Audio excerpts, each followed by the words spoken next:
Good morning. After the 005, that is 006 today, I basically that would be very close to the end of all the topics that I'd like to discuss with you before I come back. There's not many things to go through. But yeah, it's very important that you guys be able to use those concepts I've been looking at and apply into questions. And don't just look at the guide question I give you every after every class. Remember that you guys will have your workbook to work with, and the workbook is important and it's very big too. I don't expect that you finish every single question, but at least like more than 70% questions should be finished by the time that I come back. That means that I'll try to give you some grade based on the work that you've done. And very important, there is a few questions that I'd like to go through today, so that basically to help you out to start working on your workbook. So remember your workbook. There's a lot of questions there. For year 12, I think I've got roughly 3 to 4 parts. So just to remind you what the workbook looks like. Workbook, you will have part A as energy transformations. Then for 2 pages, that's all related to part A. Then part B would be measuring gases. And I'd like you to, part A is not that important. So if you ignore some of the questions, just go direct into part B. That would be great. I'd like you to basically finish all the part B because it's quite straightforward and easy. Just conversion between pressure unit, exactly what we've done last time. So 1, 2, 3, 4, 5, 6, and then you have a look. There would be about 14 questions altogether before you reach part C. As part C is more like the one that I discussed in maybe 2 clips before. It's all about the heat change. Then I give you the heat capacity instead of 4.12. I give you a bit more detailed unit, which is the universal one is 4.184. Then I would like you to apply this just into certain questions. That's not a very difficult one. Part C. I like this graph a lot. Give it a go, and you'll see that another couple of pages. Then you reach into part D. Part D is about thermochemical equations.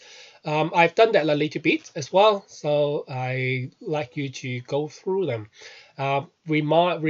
If you've got any problem, just look at that. Tell me on page 10, I have difficult about question 3. Would you be able to explain to me? You send me an email. Then next time when I do the video clip, I can actually answer your question through the video, rather than if you wait until I come back, that's maybe too late.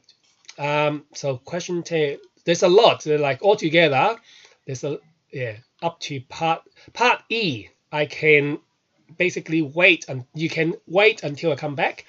It is a summary revision. So if none of you have done anything of it, the part E can be the summary test for the topic that we've done. So part E, before part E, that would be page 12. So from page 1 to page 12, expect you to finish it. From page 13 onwards, that's a bonus. A summary, which is all the questions I try to copy and paste from the past exam paper. They're all quite useful, like 4 pages of questions. So remember to start work on your workbook. Then I will just give you a little bit will help today to go through a few questions. First question I'd like to look at is on page 4. So page 4, question 8. So page 4, question 8. Let me move this across. So for these particular questions, I'm asking you to calculate the number of mole gas present in each of the following gas samples. When you try to look at this, the number of mole of gas presented, we just need to know number of mole using a symbol N to represent it. Then if you read the question a bit more further, you've got liters, which is your volume. So volume, we use liters to measure it. Then we also have something kPa. kPa is our pressure, kilopascal. Then we've got degrees Celsius as a temperature. And you know that degrees Celsius is not the right way for us to do in gases equations. For the temperature, we have to convert degrees Celsius into Kelvin. So if you remember that, and this is V, this is P and T. This equation has all the information inside, which is PV equals to nRT. This equation have all of the symbols. And what they would like you to do this time is to find out the N. If you rearrange this particular formula, number of mole can be calculated with pressure times by volume divided by the constant R and T. So every single one there would work exactly the same. N is equals to pressure 102 times by volume 32.3 divided by R is a constant 8.31. Then the next one is a temperature. Temperature is Kelvin. When it's in Kelvin, every single time we just plus 273. Then that one would be quite straightforward. Just put the calculator on the side. Then here we can see if I have 102 times by 32.3 divided by, give it a bracket, 8.31 times 15 times 273. That one is 288, right? So I put 288 and close the bracket, equals. I've got 1.376. For three significant figures, 3 SF, then what we need to do is 1.367. Then we know that the three numbers what we need, and the fourth number is 6. So we run this up, and in terms of 3 SF, we can answer this as 1.38 mole. And that's your answer. It's okay that you just write N. But if you just write 1.38, then you don't really have the right answer. You have to put the mole as a unit at the end. And a very good habit is to put how many significant figures that you use. The question has give you a hint like how many significants that you use. A there has 1, 2, 3. This is 3 SF. And 102.0 is 4 SF. Then if you try to look at those two with the decimal point there, the 3 SF, we normally take the smaller one as the requirement, the basic requirement for the question. You can go for the fourth one, but like you take the lower one is a bit more acceptable because the question giving you 3 SF, and that means the requirement or the accuracy that they are asking would be 3 SF, right? So I give you one more. Let's say go through C. How do we do C? We've done C equals to N is the pressure times by volume over RT. And what is P? P is 755 mmHg. and volume is 12.3 liters, and temperature is -10 degrees Celsius. Anything before anything we apply before we apply any into equations, you need to convert all the units into the one that we need. For pressure, we have to convert that into kilopascal. For volume is liters, so this is okay. For degrees Celsius, we have to change it into Kelvin. So remember, some last class I have like kind of explained to you. There's a simple way. There's a way that you change everything into conversion of pressure with one another. The main concept is 1 atm. So as 1 atm equals to 760 mmHg, and 1 atm is also equals to 101.2 kilopascal. If we know those two concepts, as long as you're able to change this one into atm, convert the mmHg into atm, then you can do one more step to get into kilopascal. How many atmosphere for 755 compared with 760? This is slightly smaller than 1. So 755 divided by 760 would give you the atm that you need. And this atm, you know, every 1 atm is 101.2. So slightly less than 1 atm times by 101.2 would give us the answer. So 755 divided by 760 would be 0.9. You can imagine that's 0.99, slightly change. Then times by 101.2. 101.2, then, oops, something's wrong. 755 divided by 760. Then this one times by 101.2. Something's wrong with the calculator. Almost 755 divided by 760 is equals to 0.99. Yeah, 0.99 times 101.2. 100.53. So 100.534 kPa. Before you reach your answer, I would suggest you to get as accurate as possible. 3 to 4 decimal point is pretty good most of the time. So not until you reach to the final answer, you still need to keep as many as possible for doing your questions. So I'll keep 3 significants this time.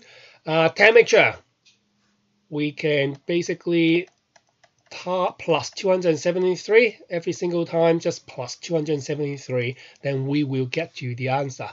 -10 plus 273 would be 263 Kelvin. You will never find a negative Kelvin because I explained it, 0K is absolute zero. There's no negative Kelvin at all.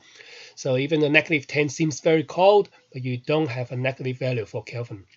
Now I have a right unit, kPa and Kelvin. Then I'm happy to put those values into our equations.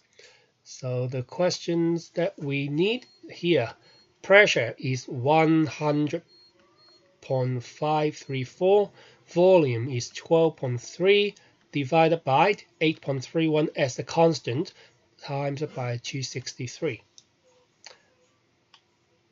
So if you have your calculator and set up as a formula, then you will always do this without typing everything into the calculator like me. 100.534 times 12.3 equals. Then I divide it by, make sure a bracket is very important. If you didn't put it into it, then you will definitely have the wrong answer.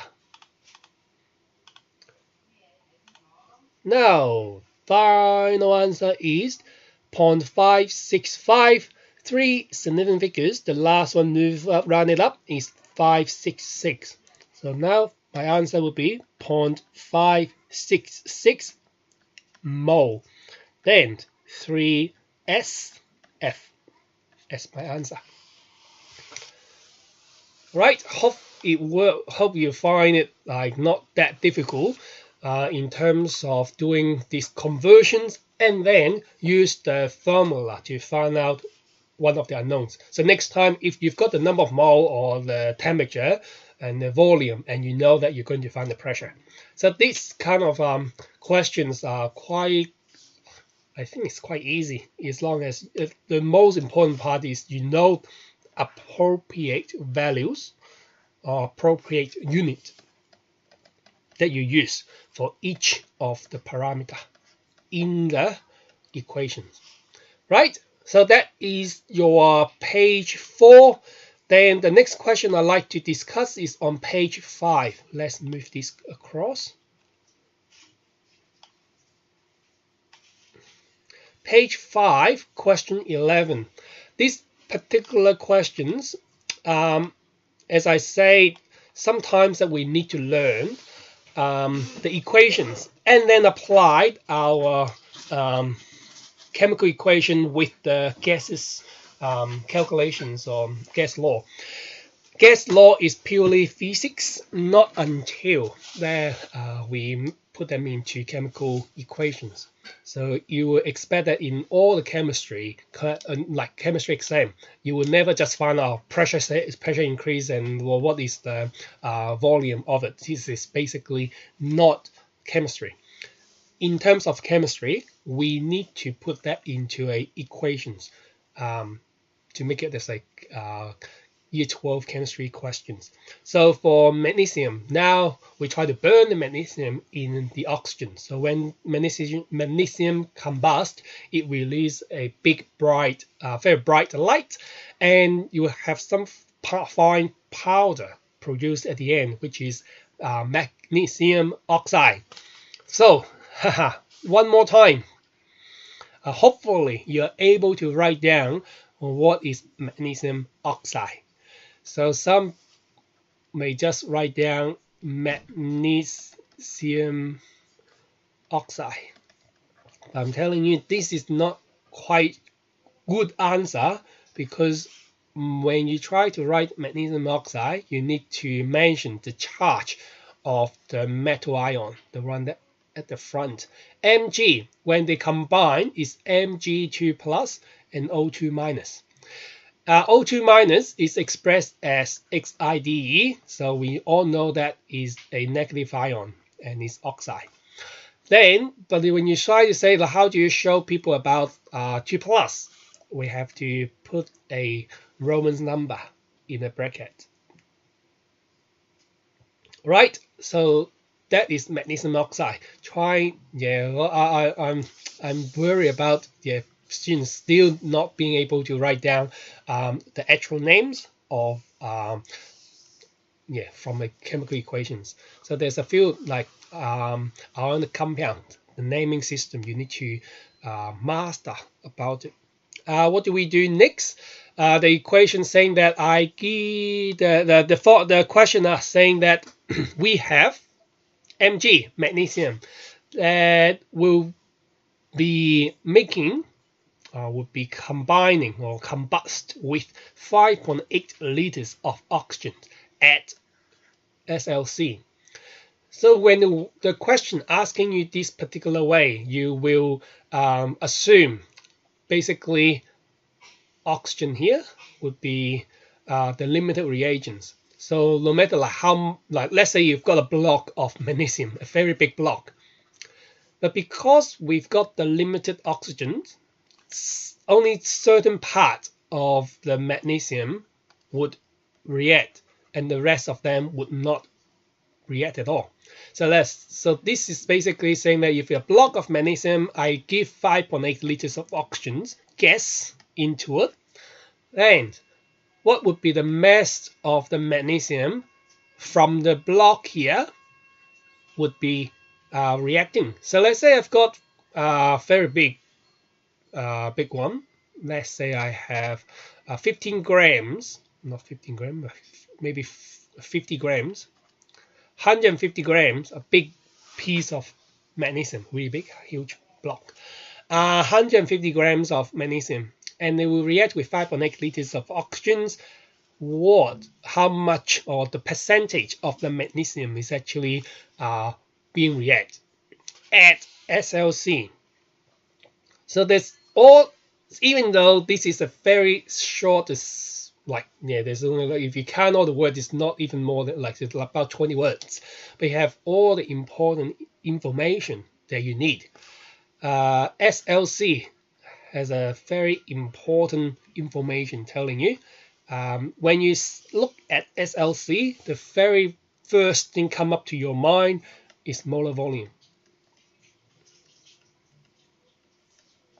Remember last class that when I tried to explain to you what molar volume is, molar volume can be resembled the formula that we all understand: number of moles equals to mass over molar mass. But when this one, it only applied into most of the time solid, because you can weight it in the scale straight away. But if I give you something that's very light, like hydrogen, it flows in the air, you won't be able to put it on a scale and weight it. And most of the gases can't do that accurately. So in terms of doing way to put on the scale, we developed a concept called molar volume. And the molar volume would be just if you're able to measure a particular volume of that gas, you find out the number of mole. And the molar volume at SLC would be the value that we've done last time. So let's try to find it out. I think we tried to do at the end of the class. We've done a long calculations. So STP and SLC, and then we try to apply those PV equals nRT last time, and those two equations. Then when at SLC is 25 degrees, which is 298 Kelvin, then we find out if I have 10 liters, then I have 0.4 mole. The molar volume at SLC would be 24.5 liters when we put things into the equation PV equals to nRT. 24.5 liters, right, is a value that we need to remember. 24.5. 24.5 from here is our molar volume.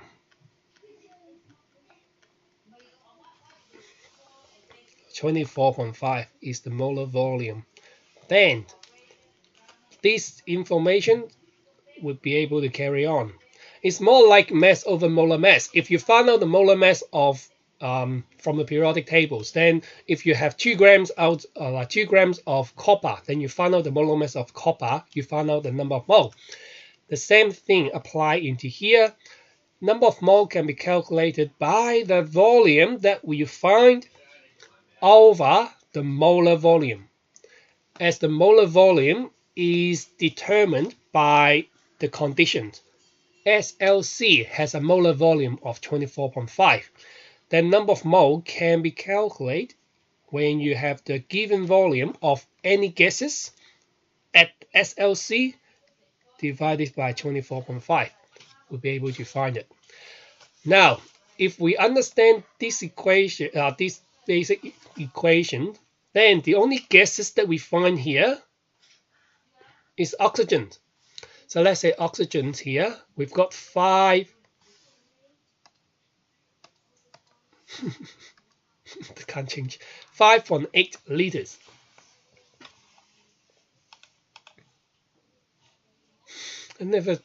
Won't allow me to change the color. Stupid. 5.8 liters. Then the number of moles for oxygen that we have is 5.8 divided by 24.5 liters. With the calculator,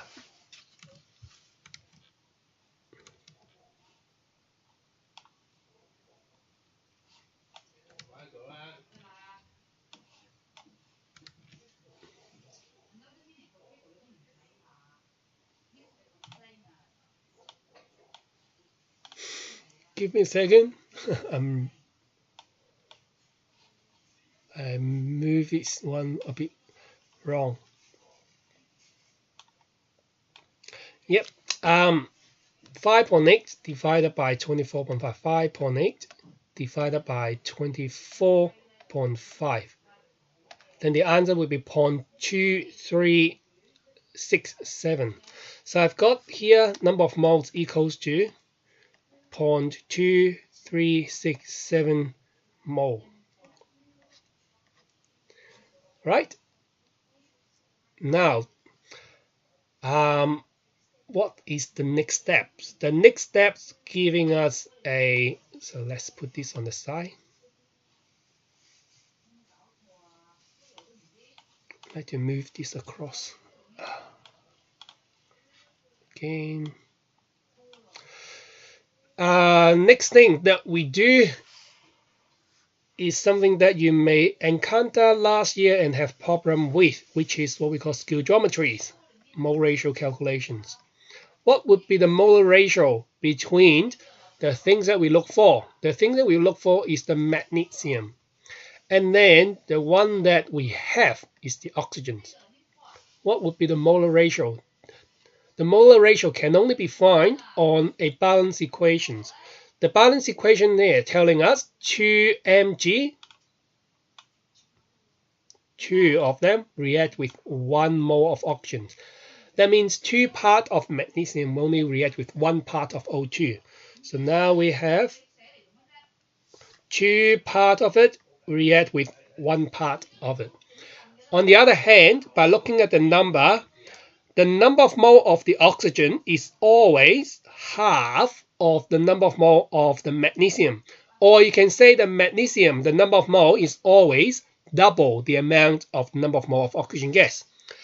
Number of mole of the Mg is always double the amount of the O2. So most of the students say, oh, that is 2 in front of Mg. I just times it by 2 there, which is wrong. Because according to mole ratio, you know that the number of mole of the magnesium is 2, is double the amount of 1. So if you do it the other way around, that would be 1 to 2 ratio instead of 2 and 1. Make sure that you don't make this mistake. Then number of mole of Mg would be double of 0.2367, double, so times it by 2. Make sure you always keep your calculator as it is. Don't just press 0 every single time. In chemistry exam, the question that you need to follow the steps. One step, move on to the next step would be that values.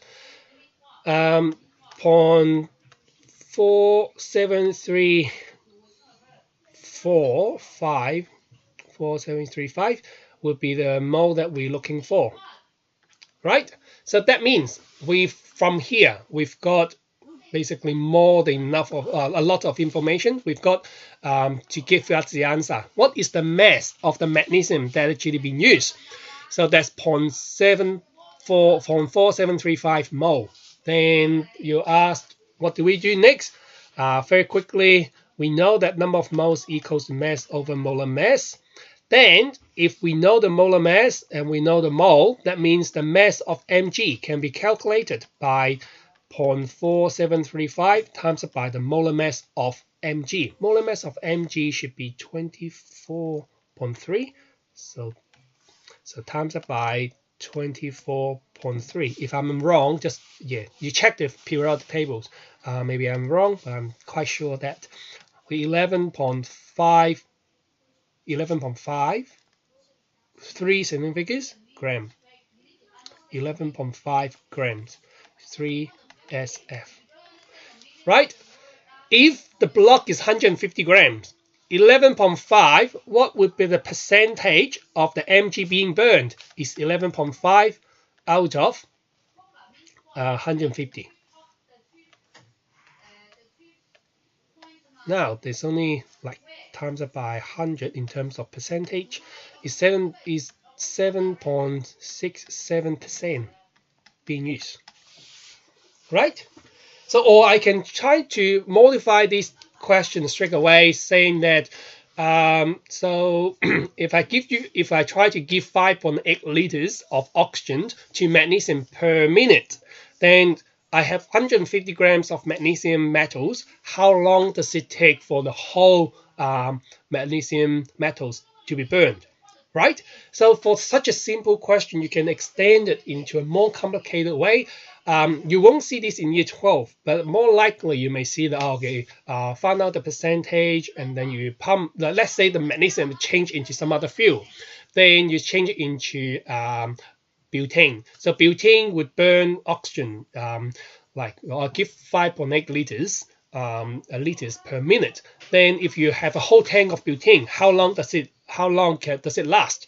Then you are supposed to find that out based on all this molar ratio between each other. Start from the looking at the condition SLC for the molar volume, and then you go back to find out the mass and do other conversions.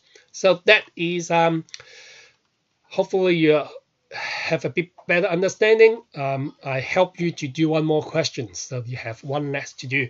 Then the last questions to finish today is on page 15. So page 15 is one of the questions in the summary. I like to just because it's good questions, and then I like to go through them with you. So sodium iodide is used in mobile air gas to produce the nitrogen gas for the rapid inflation in the acetylene, so in the airbag. And this sodium iodide is an extremely reactive one. Once they react, then it releases a lot of nitrogen gas, and the nitrogen gas inflate the airbag so that you'll be safe.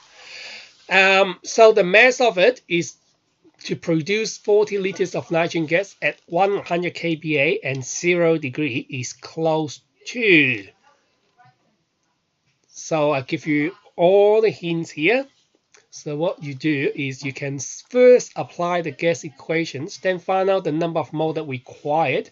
Use the molar ratio 2 to 3 to find out the mass, to find out the number of mole of sodium iodide. Then and look for the number of mole of sodium iodide in the periodic table times by 1.5. Small is because it's 1.5 times smaller, you divide it by 1.5. So this is basically the whole hints there. And I'll write this down into equations. I won't give you the answer today, but I'd like you to go through it yourself. PV equals nRT. Then first we would like to find out N. What do we have there is PV over RT. Pressure is 100. Volume is 40. Divided by 8.31. And the temperature is 0 degrees. 0 plus 273 Kelvin. Now, we've got the number of mole. And you need to know that this number of mole is the gas. What gases do we have? Nitrogen gas. And sodium iodide is a solid, so you won't be able to use a gaseous equation to find out the number of mole of a solid. For a solid, you need to use mass over molar mass, right? Yeah, this is always the first thing that you need to deal with. If you don't even tell that it's gaseous or solid, forget about the questions. Just go find out which one's gas, which one is solid.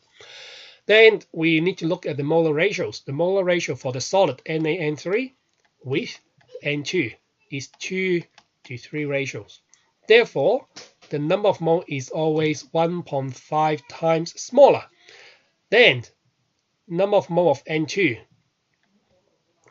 number of mole of N2 is 100 times 40 divided by 8.31. I don't give you the value at all. Then I know that all I need to do is to divide it by 1.5 overall. Or some textbook always try to give you a fraction, so you can always do this as well. No matter which way you like, it doesn't bother me at all. People saying that, oh, you just write down 2 at the top and 3 below. Divided by 1.5 equals to times it by 2/3. Exactly the same. I like to develop 1.5 is more, it's basically, it's very visible. 2 and 3 is 1.5 times less. See, finish stop. Yes, then what do we do next is when you find out this as the number of mole of NaN3 and not NaN3, what do we call them? NaN3. That's weird one. So for the NaN3, we've got this as number of mole. Then you have to find out the molar mass of NaN3 from periodic tables, which is, I think it's 23 plus 14 times 3. Then you've got the molar mass. Your answer would be able to find out by the mass of NaN3 is equals to the number of mole times by the molar mass, which is that one times by the second one here. If you times those two, would give you the answer. Right, and hopefully you understand the hints is talking about. Apply, so I've shown you how to do it. Basically, this is what the hints telling you. Apply PV equals nRT. Then use the mole ratio to find out 2 to 3 between there. Finally, you try to look for the molar mass in the periodic tables. Then it's 1.5 times smaller. That means divided by 1.5, and you reach the answer. Okay, yes, so for 3 questions, I'm sure basically giving you a kind of a revision for the last 2 classes I'm dealing with, and I'm not giving you any guided question today because I want you to start working on your workbook. So please look at your workbook. And the next video clip would be the second last of the whole video thing. Then the last one would be about an assessment task. I'd like you to start preparing your assessment task. So that would be short at the last one, and the next one would start giving you the ideas of thermodynamic with gases combined together. Right. Thank you for listening, and go start working on your notebook, your workbook. If you have finished all the questions in the workbook, yeah, just don't come to school then. You're fine. You'll be far ahead when I come back. But if you haven't, use your time to look at your workbook. Okay? Thank you. See you.